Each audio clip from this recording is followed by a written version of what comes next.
wanted to come on today and just talk about my current study that I'm doing. I often do videos saying, which studies I'm doing next and which Bibles I'm using, but I really wanted to break it down today and just kind of go through how I'm doing this current study. So right now I am working through Ruth, Fields of Grace, and this is a daily Grace co-study, of course, on the book of Ruth. So I really like how this breaks down the book of Ruth into just a few verses to focus on each day. So it really gives you a deep dive through this short book that we often just speed read through because it is so short and it's easy to read. So I'm just going to go through an example of a day using this study. So for example, on week 2, day 2, it's called Providence, and we are supposed to read Ruth chapter 2, verses 1 to 3. So I would look up the verses I'm supposed to read for the day in this book, and then I'm going to grab my Bibles.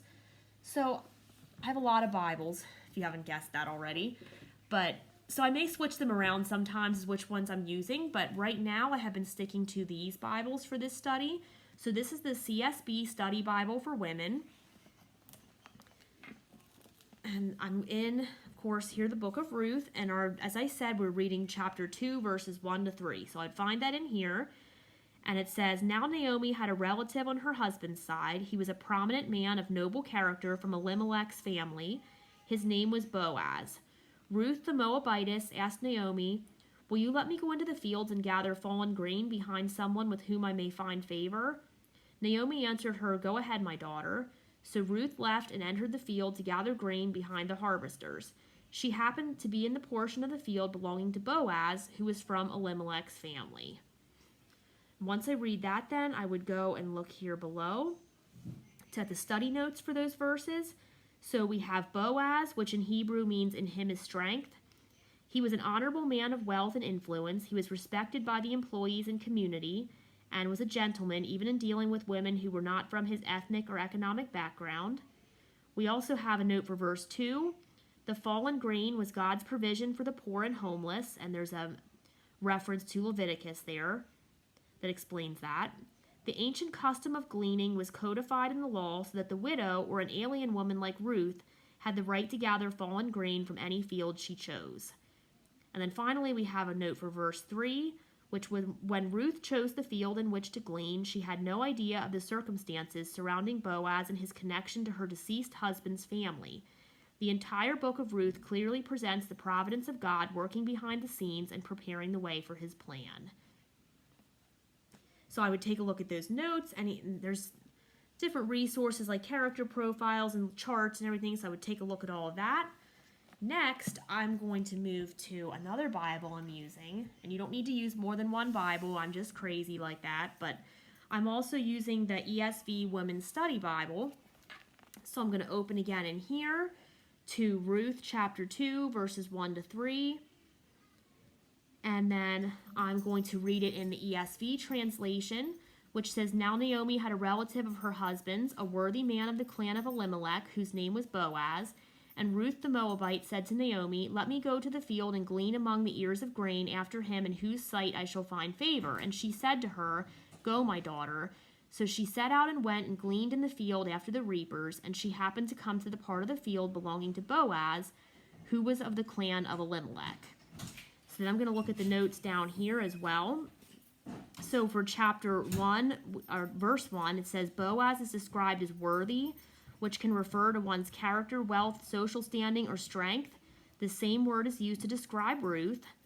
For chapter 2, it is chapter 2, but for verse 2, we have glean.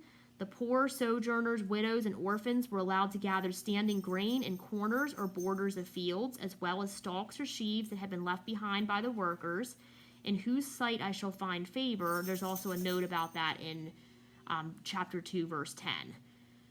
Oh my gosh, I keep saying chapter. For verse 3, it says, "From a human point of view, Ruth just happened to be in the right place, but in fact, she was there through God's mysterious providence." This also has some devotionals and content in it as well I would take a look at. And then I'm going to go back to my study book, and I'm going to read this devotional in here, or study notes, whatever you want to call it. from Daily Grace Co. So it says, in so many ways, the book of Ruth is about divine providence. It reminds us that God is working even when we cannot clearly see his sovereign hand. These first 3 verses of chapter 2 give us a glimpse at what just happened, or as luck would have it. But we know that with God, things do not just happen, and that as his people, we have no need to depend on luck. We do not always know his plans, and sometimes we may feel confused at the course of our life, but he is always working for our good, as it says in Romans 8:28. We do not need to know what God is doing to know that he is doing something. Ruth and Naomi came back to Bethlehem with nothing, but back in Leviticus 19:9-10, God had provided a way for the poor and sojourners to work for food by gleaning in the fields of Israel. God had been so generous with his people, and he called them to be generous as well and to demonstrate his hesed love to others. In the time of the judges, when men did what is right in their own eyes, we see that Boaz was a man of honor and character. The Hebrew word that describes him can even be translated as virtuous. Ruth was thought of as the example of a Proverbs 31 virtuous woman, and Boaz is described as a virtuous man. Even in hard times, Ruth did not sit home and sulk. She went to work. She did what she could and trusted that God would show up for her. In verse 2, she tells Naomi that she had hoped to find favor. The Hebrew word here is chen, and it is closely related to hesed. And I'm sorry if I'm pronouncing these wrong. I'm not super familiar with the Hebrew. Chen is most often translated as grace. It was by God's sovereign grace that Ruth would find grace in the eyes of Boaz. We must be careful not to over-romanticize this story or let our familiarity skew our view. Ruth did not go to that field thinking that she would find a husband. She went there unsure, hungry, and in a foreign land. She did not know what was to come, but she knew the one who did. She simply did what she could. She was faithful to God in the small, everyday tasks and trusted that he would be faithful to her.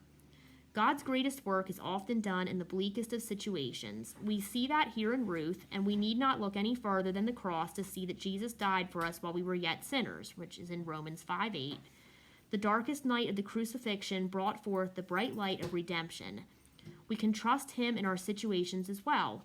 We might not know what he's doing, but we can be sure that he is working for us.